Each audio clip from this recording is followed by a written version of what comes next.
ओम नमोस्तु नमोस्तु नमोस्तु नमोस्तु। णमोलोये शौत्रिकाड़वर्ती अर्हंताणम।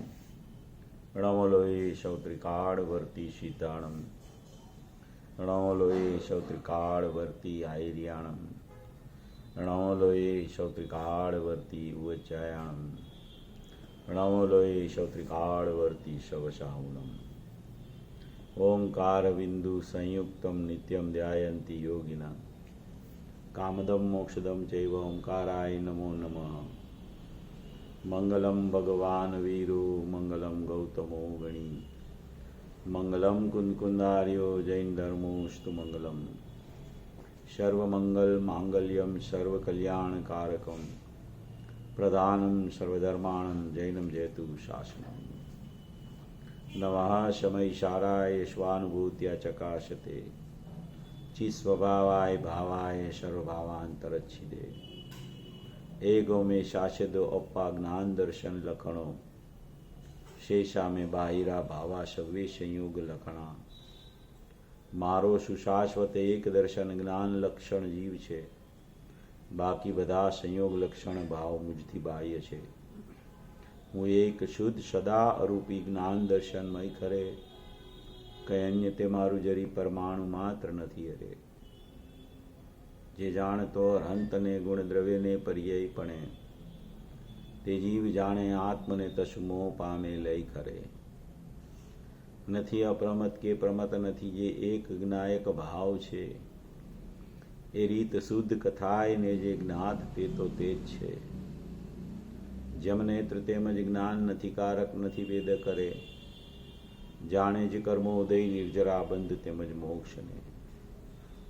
ધ્રુવ અચલ ને અનુપમ ગતિ પામેલ સર્વે સિદ્ધને। વંદી કહું શ્રુત કેવડી કથિતા સમય પ્રાવૃત હો। તુ સ્થાપ નિજને મોક્ષ પંથે। ધ્યાનુભવ તે હને। તેમાં જ નિત્ય વિહાર કર। નહીં વિહર પર દ્રવ્યો વિશે। ओम श्री नमः शितेभ्य नमः शितेभ्य नमः। कुंकुदाचार्य देव द्वारा रचा हुआ ये समयसार जी परमागम, उसकी टीका अमृतचंद्र आचार्य देव द्वारा हुई और ये गाथा और टीका का भावार्थ करने वाले जयचंद्र जी पंडित जी है। उसने इसका भावार्थ किया। भावार्थ में जो गाथा का अर्थ और गाथा की टीका, उसमें कुंकुद आचार्य और अमृतचंद्र आचार्य क्या कहना चाहते हैं। जैसे पूज्य गुरुदेव श्री फरमाते थे कि कुंकुद आचार्य ने तो ये भरत क्षेत्र में आके तीर्थंकर जैसा काम किया है। और तीर्थंकर जैसा काम किया माने कि तीर्थंकर की वाणी में तो ओम ध्वनि आती है। ऐसे तीर्थंकर जैसा उसने काम किया तो उसमें 2 लाइन की गाथा लिख दी उसने। उसको तीर्थंकर जैसा काम किया ऐसा कहा जाता है कि 2 लाइन में गाथाओं में, एक एक गाथाओं में क्या विशेषताएं है, क्या मर्म भरा है, क्या कुंकुद आचार्य देव तीर्थंकर के पास साक्षात खुद जाके क्या लेके आए हैं। और वो पूरा धनाद्य पटारा अंदर भरा था ज्ञान का। वो धनाद्य पटारा खोला यहाँ आगे। जैसे जैसे तीर्थंकर के पास से सब लेके यहाँ आ गए हो ने, ऐसे यहाँ आके ये पंच परमागम की रचना कर दी। माने तीर्थंकर जैसा काम कर दिया, इसलिए उसको कड़िकार सर्वज्ञ कहा गया। ऐसा काम उसने कर दिया। बहुत महिमावंत परमागम, बहुत महत्वपूर्ण काम कर दिया। 5 परमागम, एक समयसार ही नहीं, 5 परमागम में अद्भुत से अद्भुत रचनाएं कुंकुद आचार्य देव की हुई है। आप प्रवचनसार ग्रंथ भी पढ़ लो, उसका भी पूज्य गुरुदेव श्री का प्रवचन सुनो 11 भाग है प्रवचन सुधा के। उसमें भी कहा जाए ज्ञान प्रधान शैली, मगर वो सम्यक ज्ञान प्रधान शैली वाला शास्त्र है। और समय सार तो दृष्टि प्रधान, उसकी तो कोई महिमा ही गजब की है। नियम सार तो अपने लिए बना दिया। अष्टपाहुड़ में तो पूरा मुनि की अंतर बाह्य दशा का वर्णन आ गया कि मुनिराज की अंतर स्थिति और बाह्य दशा क्या होती है। ये सब कुनकुनाचार्य लिखे, कुनकुनाचार्य सब लिखा। उसकी खुद की अवस्था का वर्णन, खुद की अंतर अवस्था का वर्णन, खुद की बाहर की वैराग की व्यवहार की बात का वर्णन, और मुनि दशा क्या होती है, मुनिपना कैसे आता है, उसका भी वर्णन अष्टपाहुड़ में आया। बहुत मार्मिक चर्चा है उसमें आई। और पंचास्तिकाय में पांच अस्तिकाय वाला बताया काल के अलावा, मगर वो भी बहुत बढ़िया ग्रंथ। उसमें भी ऐसी ऐसी सूक्ष्म बातें कोई आई है कि वो दूसरे परमागम में नहीं है। ऐसा तीर्थंकर के जैसा काम कुनकुन आचार्य देव ने कर दिया। और उसके जो गाथाओं में भाव भरे थे, जो भाव भरे थे कुनकुन आचार्य देव ने, वो सामान्य जन तो वो भाव नहीं निकाल सकते हैं, मगर सुनना जरा बहुत अच्छी तरह से, सामान्य जन, मिथ्या दृष्टि जन तो वो भाव नहीं निकाल सकते हैं। कुनकुन आचार्य की गाथा में लिखे है वो। मगर कोई समकित दृष्टि भी हो,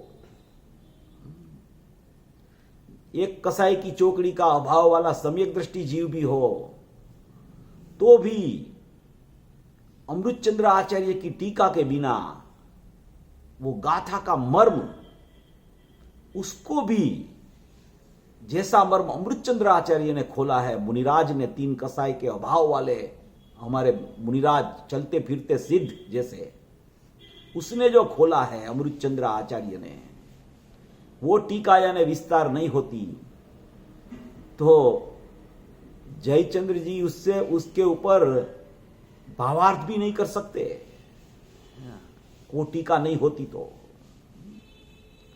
इसलिए इतनी महिमा है अमृतचंद्र आचार्य देव की। इसलिए उसने गणधर जैसा काम किया। गणधर क्या करते हैं, अंतर्मूर्त में 12 अंक की चौथपूर्व की रचना कर देते हैं गणधर जी, गणधर भगवान। गणधर भगवान का गुणस्थान 7वां छठा होता है। मुनिदशा का 7वां छठा, आचार्य का 7वां छठा, गणधर का भी 7वां छठा गुणस्थान होता है। मगर गणधर मुनिराज और आचार्य से भी कोई ऐसी पदवी पर रहते हैं कि वो श्रुत की रचना अंतर्मूर्त में कर देते हैं। अंतर्मूर्त में द्रव्य श्रुत की रचना हो जाती है। वो द्रव्य श्रुत की रचना भाव श्रुत के द्वारा होती है। भाव श्रुत में जो आत्मा देखा है, वहां से ही द्रव्य श्रुत की रचना हो जाती है। अंतर्मूर्त में, अंतर्मूर्त माने 2 घड़ी में वो रचना वो उसने कर दी गणधर भगवान ने। इसे अमृतचंद्र आचार्य देव ने ये तीर्थंकर तुल्य काम किया था कुनकुन आचार्य देव ने। तो उसका मर्म, टीका माने कि विस्तार, टीका का वाच्य विस्तार है। तो गाथा में जो संक्षिप्त में भरा था वो विस्तार कर दिया उसने टीका में। ऐसा विस्तार करके लिख दिया, ऐसा विस्तार करके लिख दिया। और वो अमृतचंद्र आचार्य की टीका और कुनकुन भगवान की गाथा पूज्य गुरुदेव श्री के हाथ में आई। और भावार्थकार ने जो उसका भावार्थ लिखा, वो गाथा और टीका के अनुसार भावार्थ लिखा गया। वो भावार्थ में जो लिखा है वो टीका और गाथा में से निकल रहा है। वही लिखा है जयचंद पंडित ने, वही उसने जयचंद पंडित ने वही लिखा है। तो ऐसा कोई, ये जयचंद पंडित का भी बहुत बड़ा उपकार है। ये परम समयसार वचनिका लिख के बहुत बड़ा उपकार किया है, बहुत बड़ा उपकार किया है।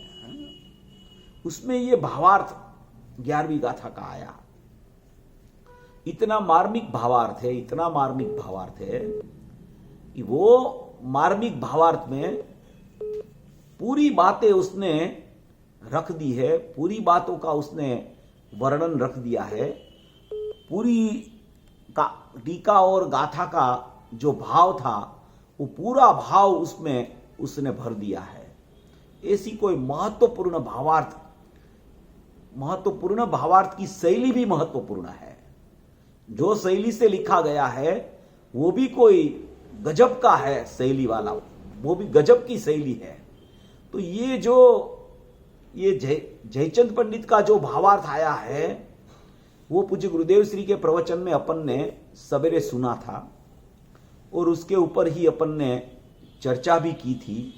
तो वही चर्चा के अनुसंधान में पूज्य गुरुदेव श्री का जो प्रवचन है उसमें से ही अपन उसको थोड़ा अभी उसकी चर्चा करेंगे, क्योंकि उसमें बहुत सी मार्मिक बातें आई है। एक बात यह है कि सभी जीव के पास, जो भरत क्षेत्र में यहां जीव जो आए, वो सभी जीवों के पास अभी मतिश्रुत ज्ञान का उपयोग उसके पास अभी सबके पास है। सब जीव मतिश्रुत ज्ञान के उपयोग वाले हैं। संगनी पंचेंद्रिय जीव के पास मतिश्रुत ज्ञान का उपयोग प्रत्येक समय में प्रकट रूप होता है। मतिश्रुत ज्ञान का उपयोग यह है कि मति ज्ञान और श्रुत ज्ञान दोनों ज्ञान जो है वो दोनों ज्ञान एक ही समय में नहीं होते, दोनों का समय भेद होता है। कहा जाता है कि मतिश्रुत ज्ञान है, मतिश्रुत ज्ञान है, मगर वो दोनों में समय भेद रहता है। जब मति ज्ञान होता है तब श्रुत ज्ञान नहीं होता, और श्रुत ज्ञान होता है तब मति ज्ञान नहीं होता। तो ये जो मति ज्ञान और श्रुत ज्ञान है वो सभी जीवों के पास अभी विद्यमान है, और वो मति ज्ञान और श्रुत ज्ञान में श्रुत ज्ञान जो है वो श्रुत ज्ञान ज्यादा बलवान है, ज्यादा महत्वपूर्ण है, ज्यादा माने कि उपकारी है, और श्रुत ज्ञान में ही आत्मा की अनुभूति होके भावश्रुत ज्ञान की प्रकटता हो जाती है। तो ये मतिश्रुत ज्ञान का उपयोग जीव के पास है, वो क्या काम करता है, कैसे काम करता है, मतिश्रुत ज्ञान की स्थिति क्या होती है। अवधि मन पर ये ज्ञान तो अनुभव के काल में भी लब्ध हो जाते हैं, उसकी कीमत इतनी नहीं है। मतिश्रुत ज्ञान और केवल ज्ञान, ये अनुभूति के ये दो ही प्रकार में काम चलता है, एक श्रुत ज्ञान में और एक केवल ज्ञान में। अवधि मन पर ये ज्ञान तो वो क्या है कि एक प्रकार की माने कि रिद्धि है कि भाई अवधि ज्ञान से कोई ऐसा जान लेता है, कोई पदार्थ को जानने का प्रकार पड़ जाता है, सामने वालों को मन को जानने का प्रकार मन पर ये ज्ञान में होता है, ऐसा रूपी पदार्थ को जानने का अवधि ज्ञान में कोई प्रकार होता है। ये सब चीजें अलग है, मगर मूल में श्रुत ज्ञान जो है, तो श्रुत ज्ञान में परोक्षता प्रत्यक्षता क्या है, श्रुत ज्ञान में प्रत्यक्षता में अनुभूति कैसी होती है, श्रुत ज्ञान में परोक्ष रहता है तब क्या होता है, और मति श्रुत को आदि परोक्षम बोला तो क्या है, केवल ज्ञान को माने कि प्रत्यक्ष बोला तो वो क्या है। ये सब चर्चाएं जो पूज्य गुरुदेव श्री ने आज बहुत अच्छी तरह से उठाई थी, उसको अपन थोड़ा देखेंगे। उसमें जो जो बात आई है उसको थोड़ा देखने का विचार है, क्योंकि वो बहुत गुरुदेव ने सूक्ष्मता से लिया है। आज प्रवचन में आया सवेरे, तब मेरे को विचार आया था, पहले तो मैंने भी नहीं विचार किया था ये विषय यहाँ ऐसा खोलने के लिए, मगर आज प्रवचन में आया तब मेरे को ऐसा विचार आया कि इसको थोड़ा स्पष्ट करने की जरूरत है। क्योंकि देखो ऐसा है कि द्रव्य स्वरूप एक है और एक पर्याय स्वरूप है, दोनों विभाग मेरे ही है, मेरे में ही है दोनों विभाग, दूसरों के नहीं है कोई। द्रव्य भी मेरा है, कूटस्थ ध्रुव परमात्मा, नित्य परमात्मा दृष्टि का विषय। और प्रत्येक समय की पर्याय है वो द्रव्य की ही पर्याय होती है। पर्याय पुद्गल की नहीं होती, पर्याय अन्य द्रव्य की नहीं होती, पर्याय त्रिकाली द्रव्य में भी नहीं होती। मगर पर्याय में रह के भी वो पर्याय है जीव की। जो 9 तत्व आए, जीव अजीव पुण्य पाप आश्रव संवर निर्जरा बंध मोक्ष, तो 9 तत्व जो है वो पर्याय रूप है। वो सब पर्याय रूप तत्व है, मगर वो है और उसी में छिपी हुई आत्मज्योति है। आत्मज्योति कहीं पर्यायों से ऐसे दूर नहीं रहती है, वो पर्याय में ही अंतर्गर्भित रहती है आत्मज्योति। क्योंकि पर्याय जो है द्रव्य अनादि अनंत है, ऐसे पर्याय भी अनादि अनंत है। पर्याय में भाव परिवर्तन होता है। क्या होता है? भाव परिवर्तन होता है। वो भाव परिवर्तन होता है एक के बाद एक, एक के बाद एक, एक के बाद एक, एक के बाद एक। जो पर्याय आती रहती है वो प्रत्येक समय में नया नया भाव लेके आती है। उसका नाम भाव परिवर्तन है। उत्पाद और परिणमन, उत्पाद को भी परिणमन बोला जाए, और उत्पाद का विशेष जो परिणमन हुआ तो वो उसको भाव परिवर्तन बोला जाता है। भाव परिवर्तन का नाम पर्याय है। सभी पर्यायें एक रूप नहीं रहती, और एक रूप रहने वाली पर्याय केवल ज्ञान की होवे, वो भी एक ही समय का जीवन होता है उसका, दूसरे समय नहीं, तीसरे समय नहीं, चौथे समय नहीं। तो वो पर्याय ही उसको बोलते हैं कि जो उत्पाद होवे और व्यय होवे, उत्पाद होवे और व्यय होवे।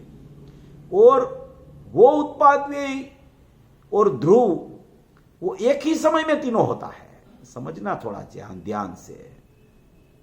ये उत्पाद व्यय ध्रुवयुक्तम सत की चर्चा चलती है थोड़ी। एक ही समय में उत्पाद व्यय ध्रुवयुक्तम सत होता है। अगर समय भेद हो जाए ना तो उत्पाद व्यय ध्रुवयुक्तम सत नहीं कहा जाता। कि हमने तो सुना है कि पहले समय में उत्पाद होता है और दूसरे समय में वो उत्पाद का व्यय होता है। एक समय में कहां से हो सकता है ऐसा उत्पाद व्यय ध्रुवयुक्तम सत? एक ही समय में है उत्पाद व्यय ध्रुवयुक्तम सत। प्रत्येक समय में उत्पाद व्यय ध्रुवयुक्तम सत है। ये प्रमाण का द्रव्य है। निश्चय का द्रव्य अलग, प्रमाण का द्रव्य अलग। प्रमाण का द्रव्य में उत्पाद व्यय ध्रुवयुक्तम सत रहता है, और निश्चय का द्रव्य में अकेला त्रिकाली ध्रुव रहता है। तो उत्पाद व्यय ध्रुवयुक्तम सत भी जीव का है, और त्रिकाली द्रव्य वो भी जीव है। इस तरीके से ये जो भावार्थ आया है ना, ऐसी सोच अंदर में होनी चाहिए। अगर ऐसी सोच नहीं होवे ना तो कहीं न कहीं एकांत पक्ष चलता रहता है जीव का। यहां तो ये वेदांत मत की चर्चा पूज्य गुरुदेव श्री ने की, भावार्थकार ने भी की। वेदांत मत तो है ही, एक बौद्ध मत भी है। एक वेदांत मत तो अकेला द्रव्य को मानता है, और बौद्ध मत है वो अकेली पर्याय को मानता है। अकेली पर्याय को ही मानता है। जो समय जन्म वही समय द्रव्य चला गया, दूसरे समय नया, तीसरे समय नया, चौथे समय नया, पांचवें समय नया। ऐसी बौद्ध धर्म की मान्यता है। टिकता हुआ तत्व है ही नहीं कोई। वो समयवर्ती प्रत्येक समय में जीव है, ऐसे बोलते हैं वो। और वेदांत वाले ऐसे बोलते हैं कि ये कूटस्थ ही है, उसमें कोई परिणमन ही नहीं है, अकेला नित्य है, अकेला शुद्ध ही है, अशुद्धता है ही नहीं उसमें, पर्याय है ही नहीं, गुण भेद है ही नहीं, गुण ही नहीं है अंदर। वेदांत मत है वो, सांख्य मत वेदांती। और ये बौद्ध धर्मी अकेली पर्याय को मानता है। जो समय उत्पाद, जो समय उत्पाद, जो समय उत्पाद, बस वही जीव, वही जीव, वही जीव, वही जीव। उत्पाद भी ध्रुवयुक्तम सत को नहीं मानता। उत्पाद कहां से आता है वो भी नहीं मानता। उत्पाद में दुख है और दूसरे समय में उत्पाद में सुख आया, तो ऐसा क्यों हुआ वो विचार भी नहीं करता वो, कि दुख की पर्याय का व्यय हुआ और सुख की पर्याय का उत्पाद हुआ, और अवलंबन सुख की पर्याय में ध्रुव का था, तब उत्पाद भी ध्रुवयुक्तम सत है, तब सुख आया है। वो विचार ही नहीं चलता उनको। वो बोले वो तो आता है, दुख जाता है, सुख आता है, बस वो सब एक ही समय, एक ही समय, एक ही समय। और ये वेदांत वाले ध्रुव ध्रुव ध्रुव ध्रुव ध्रुव ध्रुव, बस और कुछ नहीं। परिणमन नहीं है, गुण भी नहीं है, अनेकता है ही नहीं, अनंतता है ही नहीं द्रव्य में, अकेला एक कुटस्थ ध्रुव है, ऐसा मानता है। ये दोनों पक्ष से जैन दर्शन जुदा काम करता है। जैन दर्शन दोनों को मानता है, दोनों की अपनी अपनी अपेक्षा से मानता है, किसी को उड़ाता नहीं है जैन दर्शन। उड़ाने वाला, पर्याय को उड़ाने वाला सांख्यमती हो जाता है, द्रव्य को उड़ाने वाला बौद्धमती हो जाता है। और जैन मत में आया, फिर भी जैन मत में आ गया कि हम तो सांख्यमती जैसे नहीं है, हम तो द्रव्य को मानते हैं और पर्याय को भी मानते हैं। बौद्धमती जैसे भी नहीं है कि पर्याय ही माने द्रव्य न माने, सांख्यमती जैसे भी नहीं है कि अकेले द्रव्य को माने और पर्याय को न माने। हम तो द्रव्य पर्याय स्वरूप को बराबर मानते हैं, ऐसे हम जैन हैं। समझना जरा, मानते हैं वो बहुत अच्छी बात है, होना तो ऐसा ही चाहिए, मगर उपादेयभूत तत्व क्या है और हेय तत्व क्या है, ऐसा अगर उसको जागृति न होवे तो वो भी ये निश्चयाभासी में जाता है, ये व्यवहाराभासी में जाता है, और दोनों को मानने वाला उपादेयभूत तत्व को उपादेय न करे तो वो उभयाभासी में जाता है, वो जाता है उभयाभासी में। देखो कितनी गंभीर बातें हैं ये साधारण बात नहीं है। अपने को बहुत ऐसा लगता है कि अपने को तो सब पता है, दृष्टि का विषय पता है, पर्याय है ही नहीं द्रव्य में वो भी पता है, पर्याय में अनुभव होता है मगर अनुभव वाली पर्याय भी द्रव्य में नहीं है वो भी पता है। ये सब पता होने पर भी कहीं न कहीं अपने को सोचना, सबको अपने अपने को, कि कोई मान्यता में अपनी कोई गलती तो नहीं हो रही ना। गलती सबकी होती है, ऐसा मेरा कहने का आशय नहीं है। सब अभ्यासी जीव है, सब गुरुदेव को सिर पर रख के ही ये सब समझने की कोशिश करते हैं। और जब द्रव्य का विषय, दृष्टि का विषय घुटने का काल होवे, तब वो पर्याय को याद नहीं करना ये भी बराबर है। ऐसा नहीं है कि वो पर्याय को याद रख के दृष्टि का विषय घुटा जाता है, ऐसा भी नहीं है, मगर वो घुटन पर्याय में चलता है। ये भी अगर भूल गया वो, और ऐसा लगने लगा कि वो पर्याय में चलता है ऐसा मानूंगा तो पर्याय दृष्टि हो जाएगी, पर्याय में अनुभूति होती है तो पर्याय दृष्टि हो जाएगी, तो वो बराबर नहीं है बात। वो गुरुदेव ने बोला आज प्रवचन में कि वो तो मिथ्या दृष्टिपना है। इसलिए मध्यस्थता से विचार करके पूरा स्वरूप जो है द्रव्य पर्याय का, वो अपने ज्ञान में बराबर होना चाहिए।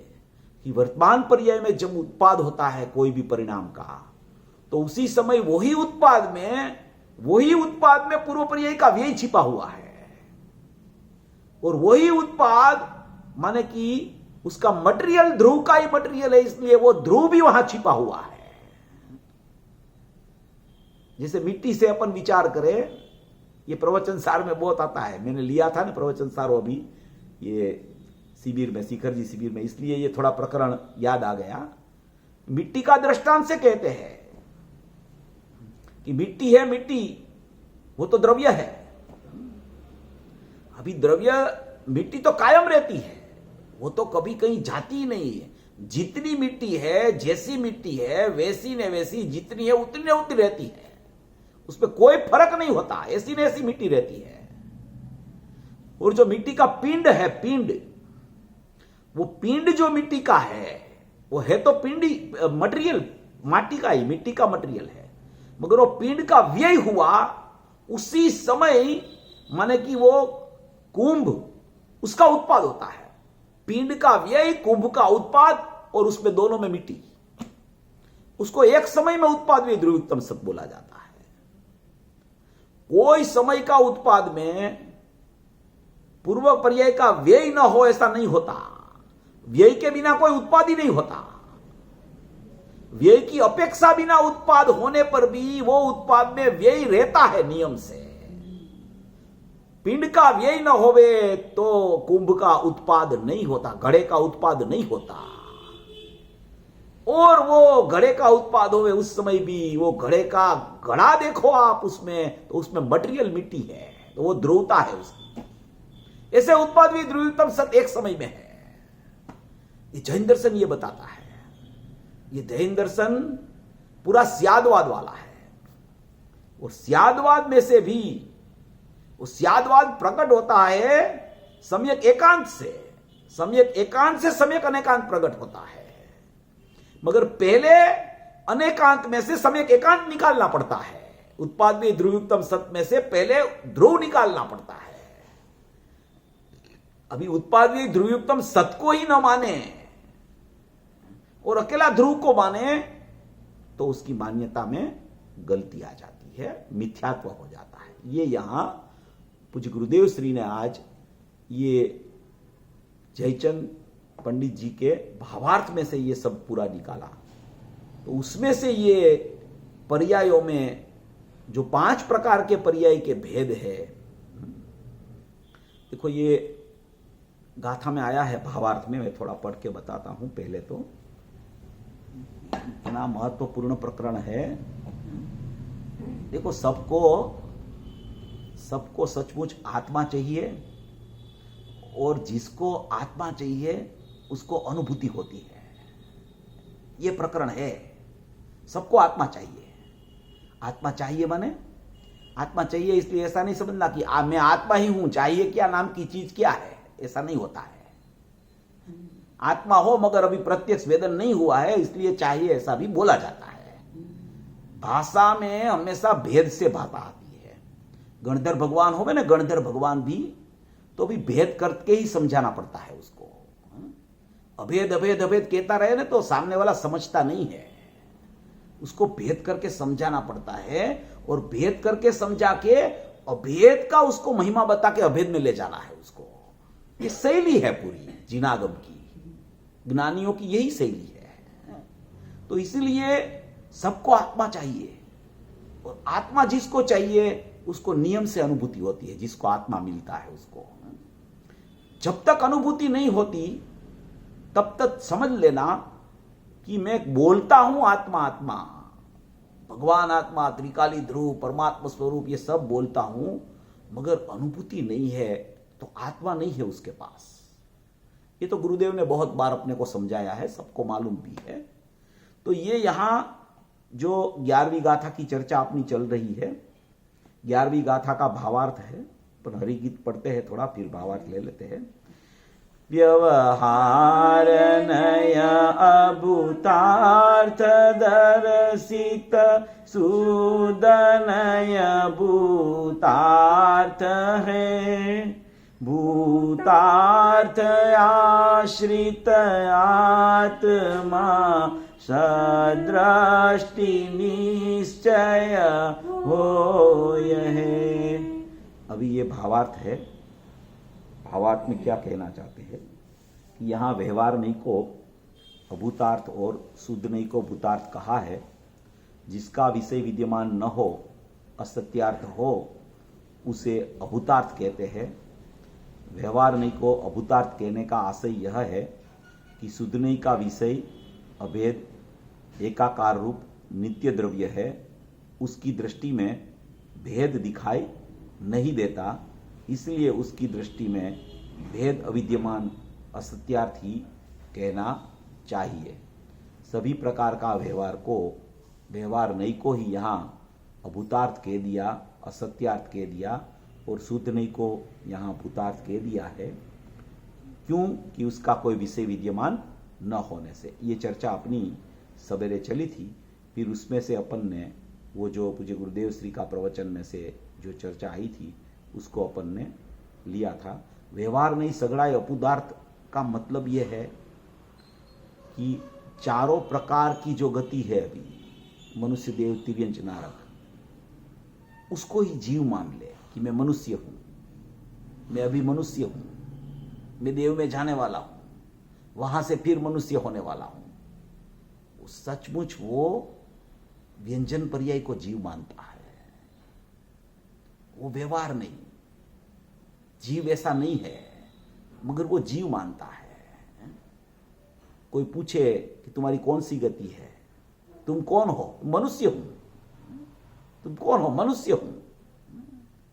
व्यवहार नहीं से बोला भी जा रहे हैं, मगर ऐसा बोलते बोलते मान्यता हो जाती है कि मैं मनुष्य हूं, यहां से मैं देव में जाने वाला हूं, वहां से फिर मनुष्य होने वाला हूं, फिर मेरा ऐसा करते करते मोक्ष भी हो जाने वाला है। तो ये उसकी व्यंजन पर्यायों में जीव की भ्रांति छुपी हुई है, जीव की भ्रांति।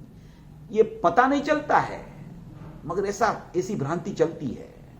चारों गति में भ्रांति चारों गति रूप में हूं, भ्रांति चलती है उसको। उससे फिर निकले तो मोहराग द्वेष आदि होते हैं, वो सचमुच मेरा ही है, मेरा ही परिणमन है। मोहराग द्वेष कोई जड़ में थोड़ी होता है, वो तो मेरे में ही होता है। वो दूसरे नंबर की भ्रांति, मोहराग द्वेष वाली दूसरी भ्रांति। पहले गति वाली भ्रांति, फिर बाद में मोहराग द्वेष वाली भ्रांति अज्ञान दशा में, कि मैं तो मोह रूप हो गया, मैं तो रागादि रूप हो गया, मैं तो अज्ञान रूप हो गया।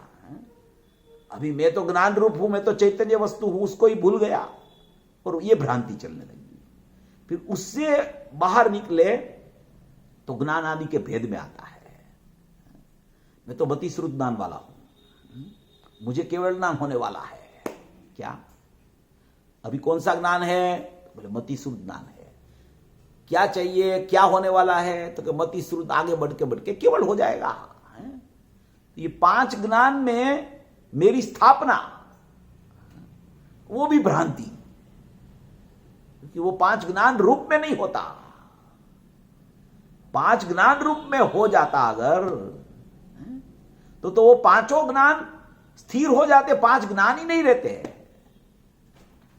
वो 5 ज्ञान रहते ही नहीं अगर 5 ज्ञान रूप हो जाता तो ये तीसरी भ्रांति, गति वाली भ्रांति, मोहराग द्वेष वाली, अज्ञान वाली भ्रांति, और ज्ञान के भेदों वाली भ्रांति। अभी ज्ञान के भेदों वाला जो प्रकरण है उसको अपने को यहां लेना है।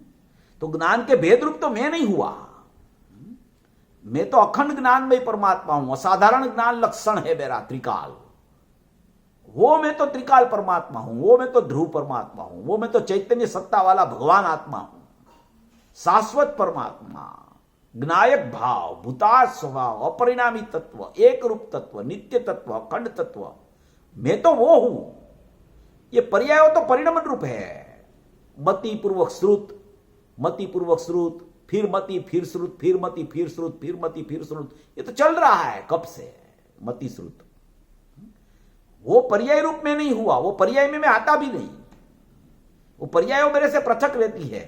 हे मेरे प्रमाण के वर्तुल में, हे मेरे जीव द्रव्य के वर्तुल में, मगर वो जीव द्रव्य के वर्तुल में होने पर भी जीव तत्व उस रूप नहीं होता।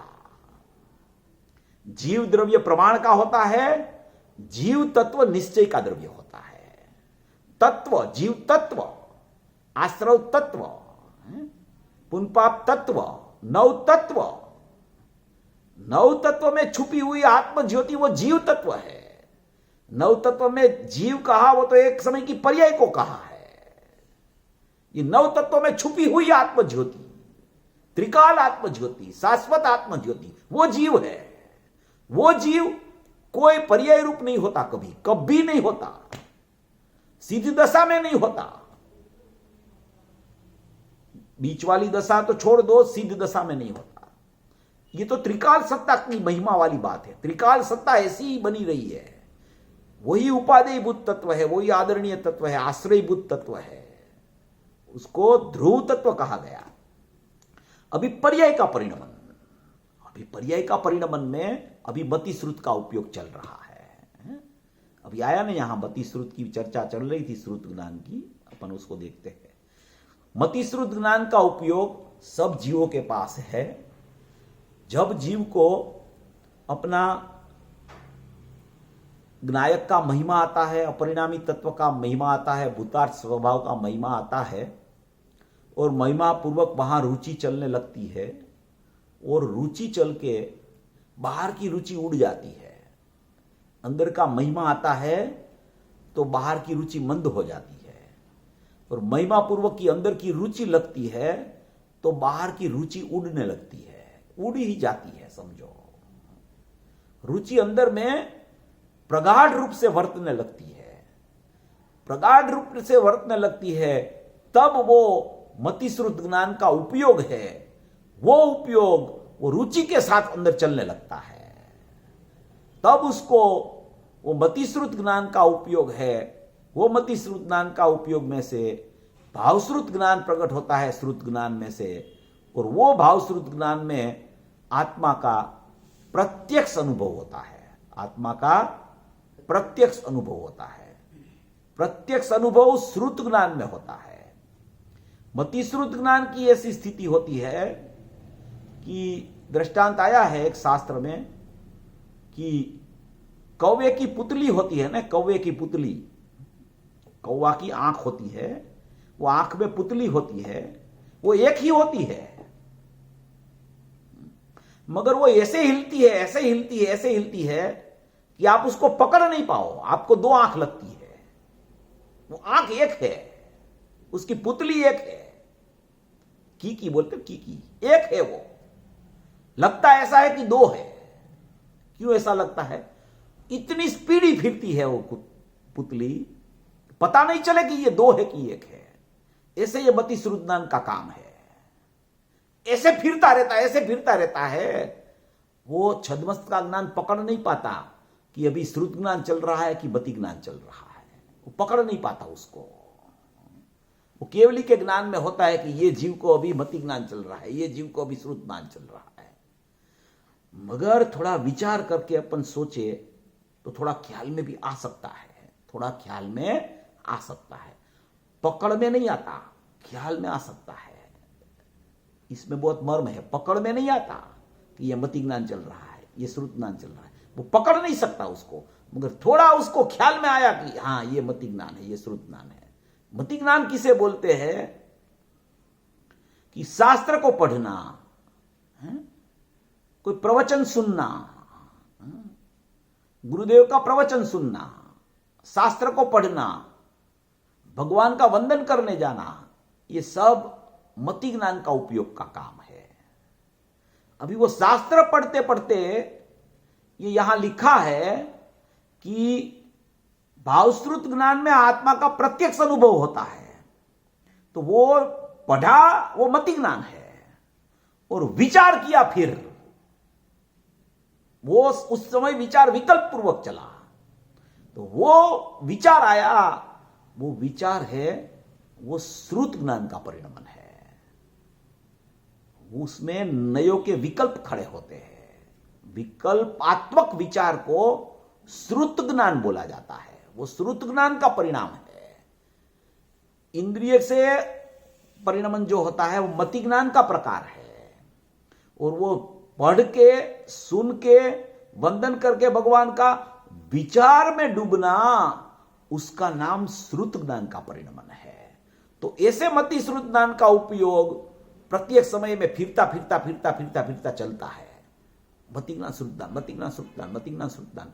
वो पकड़ में नहीं आता, कौवे की पुतली की तरह वो पकड़ में नहीं आता। ऐसा उपयोग है, वो उपयोग की चर्चा है यहां। ये सब शास्त्रों में बहुत अगाध दरिया भरा हुआ है, इतना अगाधता भरी है शास्त्रों में, और ज्ञानियों ने इतना खोल खोल के अपने को दिया है कि अपन इसकी चर्चा में चढ़ जाए ना तो थोड़े टाइम में ख्याल में आ जावे, पकड़ में आ जावे उपयोग। ऐसा ही चलता है उपयोग, ऐसा ख्याल में आ जावे, ऐसा गुरुदेव ने स्पष्टीकरण किया है। तो ये चल रही है अपनी बात यहां श्रुत ज्ञान में परोक्ष और प्रत्यक्ष की चर्चा चल रही है, और आनंद का वेदन में प्रत्यक्षता की चर्चा चल रही है। केवल ज्ञान में प्रदेश प्रत्यक्ष की चर्चा है। श्रुत ज्ञान में प्रदेश परोक्ष रहते हैं। श्रुत ज्ञान में वेदन प्रत्यक्ष रहता है ज्ञान, मगर प्रदेश प्रत्यक्ष नहीं होता। और केवल ज्ञान में प्रदेश प्रत्यक्षता होती है, और वो तो सचमुच केवल ज्ञान जैसा आत्मा है, जैसे उसके असंख्य प्रदेश है, जैसे एक एक गुण है, एक एक गुण में अनंत अंश है, वो अंश कौन से समय में कैसे परिणमित होने वाला है, वो अंश में से पर्यायों की प्रगटता कौन से अंश में क्या परिणमन होने वाला है, वो परिणमन के समय में बाहर में निमित्त कैसा होगा, वो निमित्त में भी कैसा परिणमन होगा, और वो निमित्त का भी दूसरा कोई निमित्त होगा, उसका भी परिणमन कैसा होगा, उसके भी द्रव्य क्षेत्र काल भाव कैसे होंगे, उसकी भी स्थिति कैसे होगी, उसका भी परिणमन कैसे होगा, उसको भी कैसे द्रव्य क्षेत्र काल भव भाव चलते होंगे, जो कोई जीव निमित्त हो। तो ये पूरी महिमा वाली जो एक समय की अंश की स्थिति है, उसको केवली भगवान प्रत्यक्ष जानते हैं। प्रत्यक्ष, उसको सब प्रत्यक्ष ज्ञान में एकदम प्रत्यक्ष दिखता है, एकदम दिखता है। लोकालोक का एक एक जीव का, एक एक परमाणु की स्थिति, एक परमाणु में से पर्याय में कैसा परमाणु का परिणमन होने वाला है। चारों आप कोई एक छोटा परमाणु ले लो तो उसका रंग भेद कलर में कैसे पलटा होने वाला है, वो सब एक समय में केवली भगवान के ज्ञान में प्रत्यक्ष दिखता है। प्रत्यक्ष माने अभी है नहीं वहां, मगर वो अंश में वो होने वाला है। ऐसा प्रत्यक्ष वो भावी की पर्यायों को भी अभी विद्यमान उत्पाद रूप नहीं है, ऐसी पर्यायों को, ऐसे सत्व को भी वो विद्यमान प्रत्यक्ष जान लेते हैं केवली भगवान। उसको कहा जाता है केवल ज्ञान। उसको कहा जाता है कि ये केवली भगवान का ज्ञान प्रत्यक्ष है। और वो जानते कैसे है उसको, कि अपने को शुद्धात्मा को अपने शुद्धात्मा में से उसका उपयोग निकलता ही नहीं है, इसलिए वो शुद्धात्मा को जानते हैं तो सब उसके ज्ञान में पूरा पूरा जो है उतना आ जाता है। ऐसा ही होने वाला, ऐसा ही होने वाला, ऐसा ही होने वाला, ऐसा ही होने वाला। ऐसे जानने का स्वभाव है केवली भगवान का प्रत्यक्ष। और श्रुत ज्ञान में क्या होता है कि श्रुत ज्ञान वेदन तो प्रत्यक्ष है, आत्मा का वेदन तो है, मगर वो सचमुच में प्रदेश प्रत्यक्ष नहीं है। और वेदन की अपेक्षा में भी सचमुच में अनुभव के काल में तो आनंद की सचमुच में प्रत्यक्षता होती है। आनंद प्रत्यक्ष होता है। ज्ञान प्रत्यक्ष, वेदन प्रत्यक्ष कहा, उसका अर्थ क्या है कि उसको आनंद की पर्याय में जो आनंद आया है वो आनंद का वेदन ज्ञान में आता है। वो आनंद का वेदन ज्ञान में आया, वो अपेक्षा से उसको श्रुत ज्ञान को प्रत्यक्ष कहा जाता है। उसका नाम वेदन प्रत्यक्ष है। वही अपेक्षा से ज्ञान को भी आत्मा के साथ में वेदन प्रत्यक्ष से वो आनंद की अपेक्षा से कहा जाता है। जब तक आनंद नहीं है तब तक वो श्रुत ज्ञान परोक्ष है, और आनंद आया तब भी आनंद का वेदन की अपेक्षा से वो प्रत्यक्ष कहा जाता है।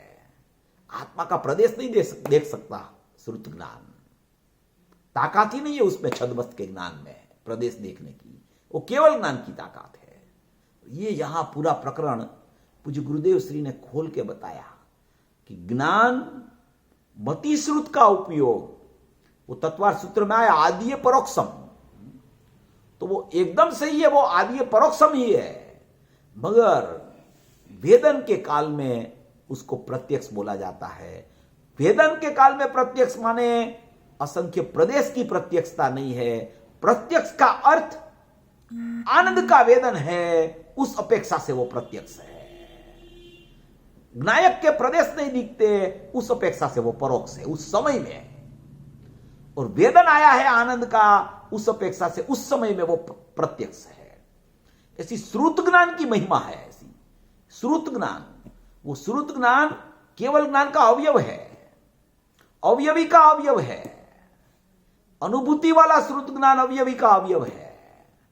वो अवयवी का अवयव में आत्मा का प्रत्यक्ष वेदन आया है उसको। वो वेदन आनंद की अपेक्षा से वेदन, आत्मा का प्रदेश की अपेक्षा से परोक्ष। ये परोक्ष और प्रत्यक्ष की ऐसी चर्चा है इसमें।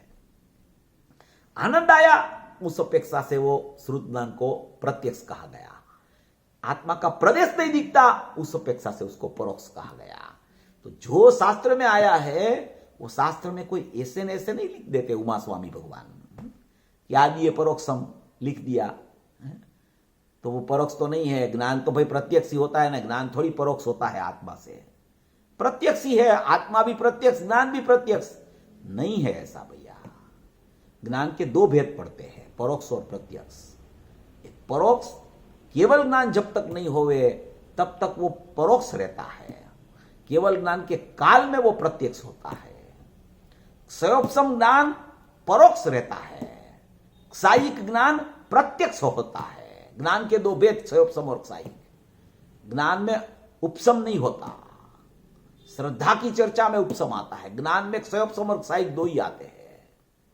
या तो क्षयोपशम है माने कि या तो परोक्ष है, या तो क्षायिक है तो वो प्रत्यक्ष है। ऐसी चर्चा यहां ये पूज्य गुरुदेव श्री ने ये अपेक्षा से यहां चर्चा उठाई है। इसलिए ये थोड़ा बहुत महत्वपूर्ण पॉइंट था, इसलिए मैंने लिया। देखो अपन थोड़ा ये पेज नंबर 521 में नीचे है, वहां से थोड़ा अपन पढ़ा था, फिर से थोड़ा पढ़ते हैं तो ये विषय थोड़ा एकदम क्लियर हो जाएगा। क्योंकि सब गुरुदेव को तो सुनते हैं, सबको पता होता है कि गुरुदेव ने ये यहाँ ये सिद्ध किया है, मगर उसमें अपेक्षा क्या है वो भी ज्ञान एकदम बराबर होना चाहिए। देखो एक बात बहुत ख्याल रखने लायक है, कौन सी अपेक्षा से कौन सी बात पूज्य गुरुदेव श्री ने कही है। वो अपेक्षा का ज्ञान भी यथार्थ सम्यक रूप से जिसको नहीं होता उसको उसकी दृष्टि या उसका ज्ञान ज्ञायक की तरफ नहीं जा सकता। अपेक्षा ज्ञान भी बराबर ख्याल में होना चाहिए कि भाई यहां ये क्या कहना चाहते हैं या क्या सिद्ध करना चाहते हैं। ये सब पूज्य गुरुदेव श्री ने इतना जो स्पष्टीकरण किया है ना, बहुत सी सूक्ष्म बातें पूज्य गुरुदेव श्री करके गए हैं, उस पर अपनी नजर जानी चाहिए। और नजर जावे तो उसके पीछे पड़ना चाहिए। ख्याल में न आवे तो जो अभ्यास करते हैं, जिसको ज्यादा अभ्यास है उसको थोड़ा पूछ लेना चाहिए कि भाई इसमें क्या कहना चाहते हैं गुरुदेव हैं। उसके पास अपने को प्रश्न रखना चाहिए। एक जवाब न दे सको तो दूसरे को प्रश्न रखो, दूसरा जवाब न दे सको तो तीसरे को रखो। ऐसे परिचय होता है तत्व ज्ञान का। ऐसे किसी को पूछना ही नहीं, अपन तो गुरुदेव की वाणी सुनते हैं। सोगानी जी ने बोला कि इधर के अधिकांश जीव मोक्ष जाने वाले हैं, और बोला कि यहां ये सब मोक्ष की मंडली बैठी है। क्या बोला? सब पूरी मोक्ष की मंडली है। तो ये मोक्ष की मंडली बोला ने तो अपने ऊपर जिम्मेदारी रखी है, उसने वो जिम्मेदारी दी है। वो क्या जिम्मेदारी दी है कि हमने तो देखा है तुमको मोक्ष में जाना है और मोक्ष की मंडली है ये। तो पुरुषार्थ ऐसा उठाना चाहिए कि उनके जो गुरुदेव और सोगानी जी के जो बोल पड़े हैं ना, उस रूप अपना परिणमन हो जाना चाहिए। तब मोक्ष की मंडली की सार्थकता है। नहीं तो मोक्ष की मंडली बोलने वाला बोल के चला गया इसलिए होने वाला तो है ही, उसमें तो कोई फर्क पड़ने वाला नहीं है। ज्ञानी की वाणी में माने की जो बात आती है वो होने वाली है, वो ही आती है। मगर अपना अगर पुरुषार्थ अभी नहीं चला, पता नहीं कब होगा अपना मोक्ष। मोक्ष तो होगा सबका, मगर कब होगा। तो ये पुरुषार्थ वाली चर्चा है। सब पुरुषार्थ के बिना कुछ काम होने वाला नहीं है। एक अंदर खटक तो निरंतर चलनी चाहिए। क्या कहना चाहते हैं, क्या बताना चाहते हैं, कैसे मैं उसको प्राप्त करूं, कैसे मैं उस तरफ चला जाऊं, कैसे मेरे को प्रत्यक्षता हो जाए, कैसे मेरे को आनंद आ जाए। ध्रुव तो ध्रुव की सत्ता तो याद रखना ही है, उसको तो भूले बिना तो आनंद आता ही नहीं है, उसको भूल के तो आनंद आता ही नहीं है, वो तो बात ही नहीं है। मगर वो ध्रुव की सत्ता की महिमा के बाद में भी परिणति तो वहां पहुंचनी चाहिए ना। परिणति वहां पहुंचे ही नहीं, बाहर ही चलती रहे, तो कहां से मोक्ष मार्ग प्रकट होगा? और मोक्ष मार्ग प्रकट नहीं होगा तो मोक्ष तो बहुत दूर है। तो ये चर्चा यहां कहना चाहते हैं। 521 नंबर का पेज है, ये आगे ही नहीं बढ़ता काम। शिष्य ने ऐसा पूछा था, टोडरमल जी में है रहस्यपूर्ण चिट्ठी में, कि निश्चय जो संकीत है वह प्रत्यक्ष त्रिकाली वस्तु की जो प्रतीति करे वह निश्चय प्रत्यक्ष, और व्यवहार भेद को जो विषय करे वह परोक्ष व्यवहार संकीत।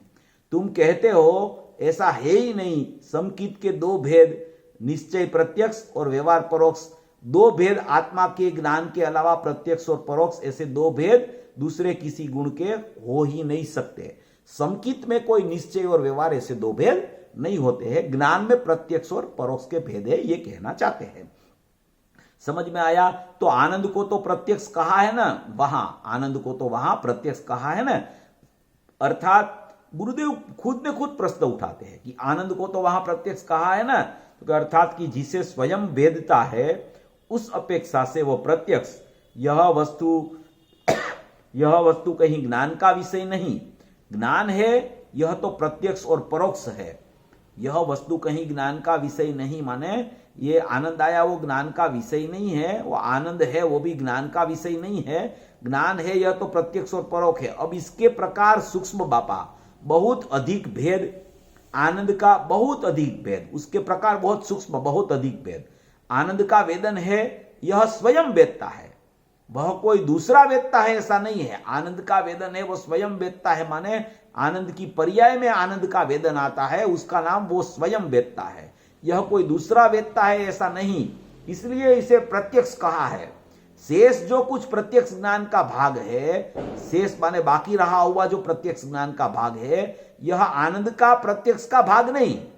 ज्ञान का भाग जो है वो आनंद का प्रत्यक्ष वाला जो भाग है वो ज्ञान का भाग नहीं है। दोनों गुण की दोनों पर्यायें अलग अलग, पृथक पृथक और स्वतंत्र होती है।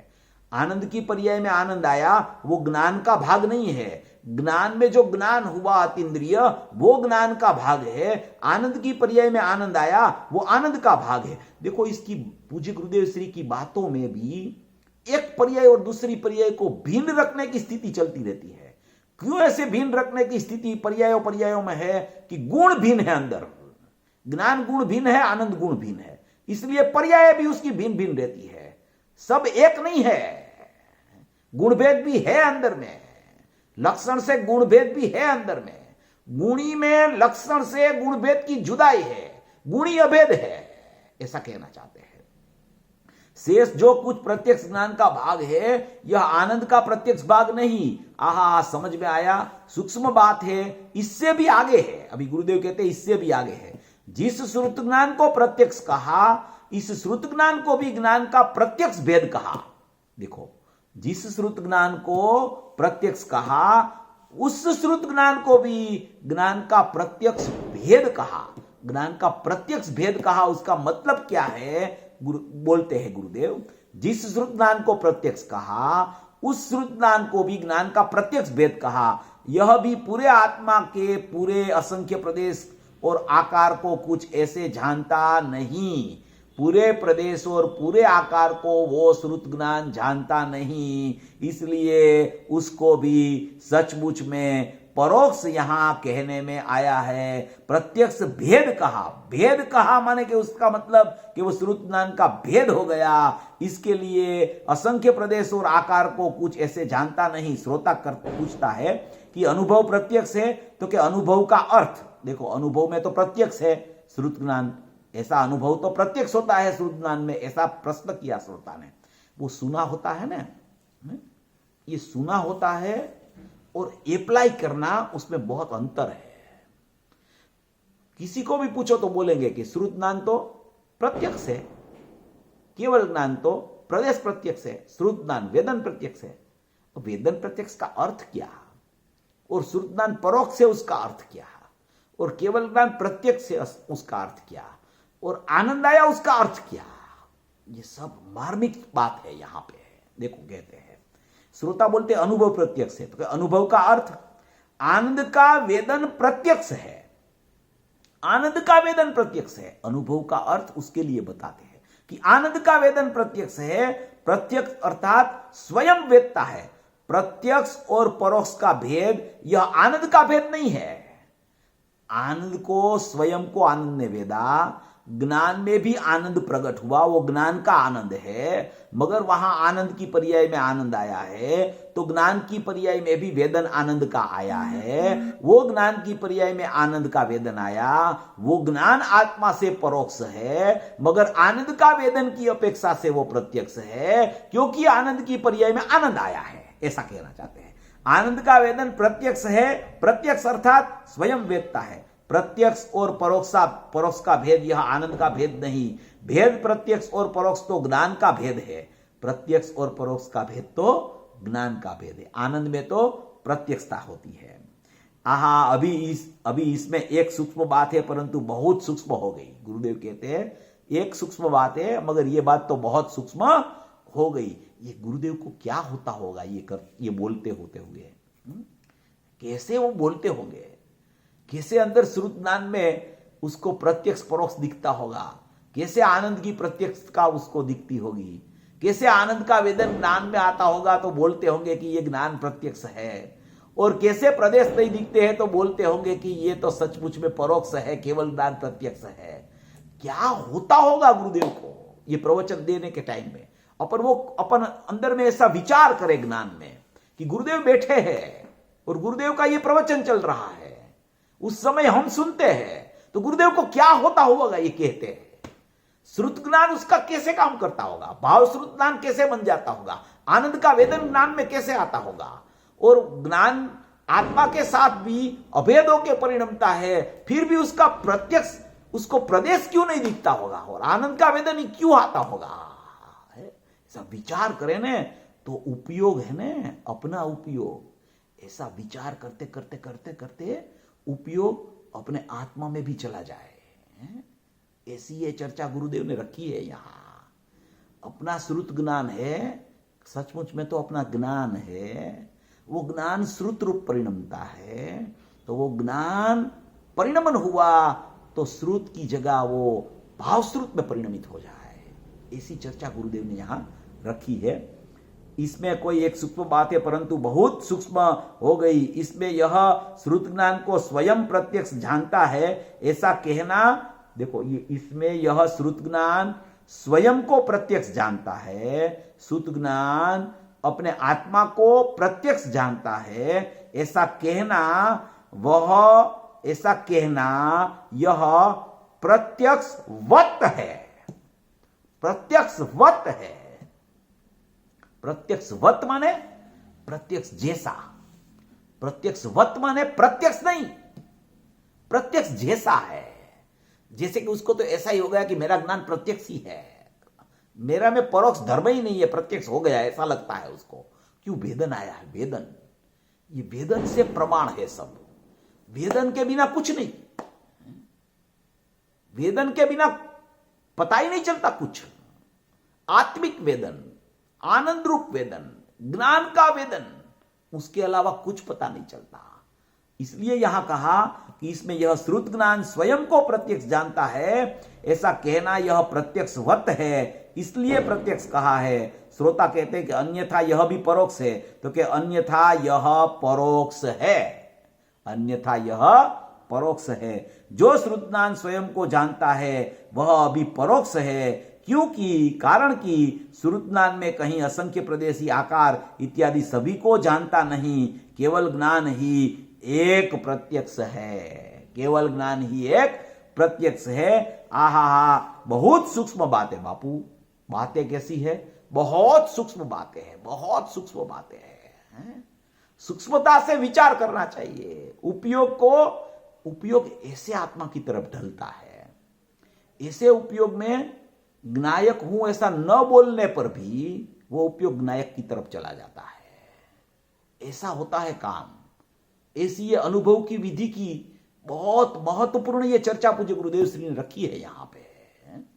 उपयोग सब कार्य में, कोई भी सम्यक कार्य होवे, पहले में पहली भूमिका उपयोग की है, ज्ञान का उपयोग की, उससे ही सब मार्ग आगे बढ़ता है। श्रद्धा तो प्रतीत कर लेती है, मगर पूरा विषय उपयोग से चलता है। और उपयोग जिसके ख्याल में आता है, अभी लालचंद भाई बोल रहे थे, कितनी महत्वपूर्ण चर्चा आई। लक्षण लक्ष्य को ही प्रसिद्ध करता है। उत्पाद ध्रुव को प्रसिद्ध करते ही यही होता है। उत्पाद, कोई भी उत्पाद हो, वो उत्पाद किसका है? तो केवल ध्रुव का है। तो ध्रुव का उत्पाद ध्रुव को प्रसिद्ध न करे, ऐसा कैसे हो सकता है? नींबू की खटास वो नींबू को प्रसिद्ध न करे, वो कैसे हो सकता है? मिश्री की मिठास, शक्कर की मिठास, वो शक्कर को प्रसिद्ध न करे, वो कैसे हो सकता है? ऐसे ये ज्ञान लक्षण उपयोग, वो उपयोगवान को प्रसिद्ध न करे, ये कैसे हो सकता है? तुझे क्या हो गया है? इसको जानता हूं, इसको जानता हूं, इसको जानता हूं, ये नहीं है, ये नहीं है, ये नहीं है, ये राग है, ये मोह है, ये द्वेष है, ये मनुष्य देव तिर्यंत नारक गति है, ये बत्ती श्रुतवती पर ये केवल भेद है। तो क्या तू तो अकेला उपयोग लक्षण वाला तेरा ज्ञान है, और वो उपयोग लक्षण में लक्ष्य नायक भाव प्रतिष्ठित है, और वो उपयोग प्रति समय लक्ष्य को प्रसिद्ध करके ही व्यय हो जाता है। ऐसी कोई सत्ता लक्ष्य लक्षण की मेरे पास है, उसके अलावा मेरे पास कुछ नहीं है। वो लक्षण लक्ष्य को प्रसिद्ध करता है, ऐसा स्वीकार का नाम श्रद्धा है। ऐसा स्वीकार का नाम श्रद्धा है, उतना ही है। वो स्वीकार में अहम नायक की तरफ श्रद्धा का चला जाता है। तो ऐसी कोई ये बहुत महत्वपूर्ण चर्चा पूज्य गुरुदेव श्री के द्वारा अपने को ये सुनने को मिलती है, और ये गुरुदेव ने इतना खोला है, इसलिए अपन इतनी चर्चा भी कर सकते हैं ये गुरुदेव के आधार से। ऐसी चर्चा अपने को कौन सुनावे? ऐसे महापुरुष मिल गए, तो मिल गए, उसका कुछ अपना भी कुछ कर्तव्य है उसमें। अपना आत्मा हाथ में आना चाहिए अपने को। जब तक वो नहीं आवे, तब तक तो ये संसार परिभ्रमण चालू है, गति का परिभ्रमण चालू है। ऐसा नियम करना चाहिए कि मैं यहां से जाऊंगा तो मेरे आत्मा को भेटे बिना नहीं जाऊंगा ये पर्याय छोड़ के। ऐसा अंदर से एक ऐसी खुमारी चलनी चाहिए अंदर से ऐसी, तब ये कार्य हुए बिना नहीं रहता। इतना पुरुषार्थ चलना चाहिए। ये मार्ग पुरुषार्थियों का है, पुरुषार्थियों का मार्ग है, पुरुषार्थ से ही प्राप्ति होती है, ऐसा यहां कहना चाहते हैं। ऐसा स्वरूप समझकर सभी भवी जीव मोक्ष मार्ग में प्रयाण करें, ऐसी मंगल भावना।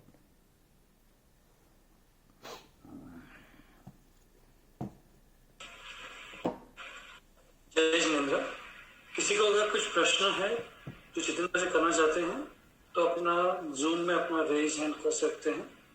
एक रजनीभाई जो હોય ને, તો હું ઓલો કાલે પ્રશ્ન પૂછતા હતા એનો જરા જવાબ આપી દઉં એમને। રજનીભાઈ હોય તો કાલે પ્રશ્ન પૂછતા હતા એ રજનીભાઈ છે એમને મેં અનમ્યુટ કર્યા છે।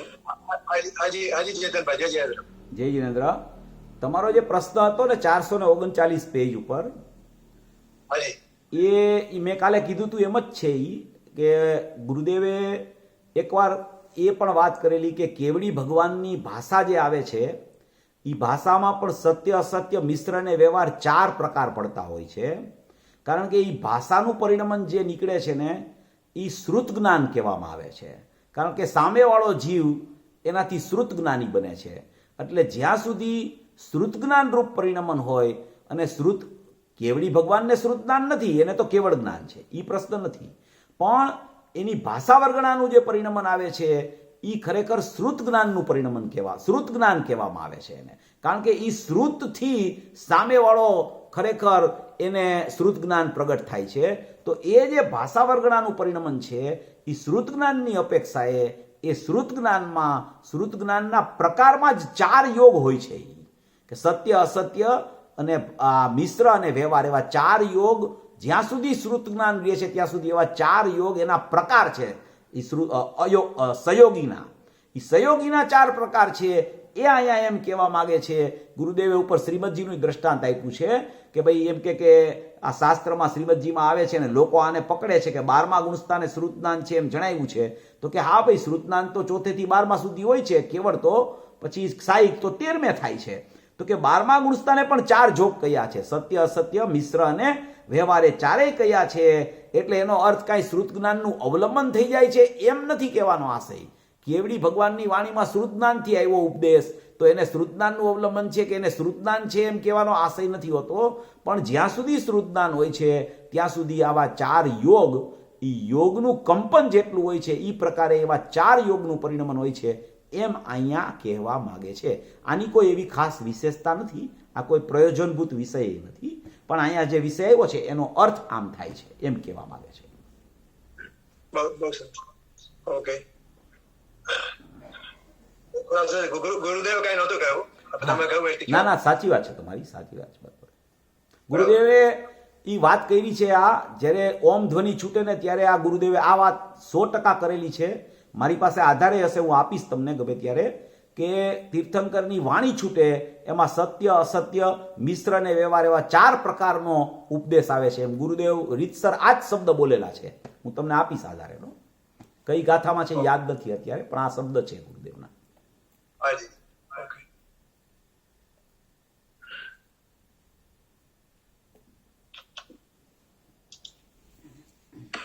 બીજો કોઈનો પ્રશ્ન નથી, આપણે જીવવાણી લઈ શકીએ. હાય.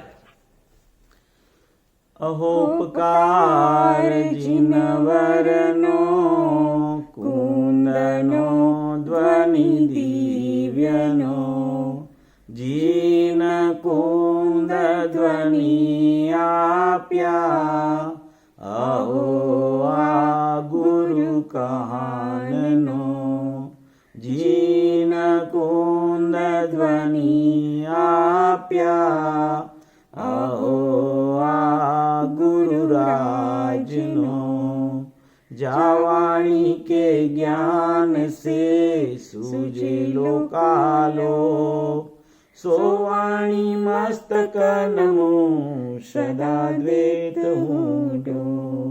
9 વાર નમસ્કાર મંત્ર.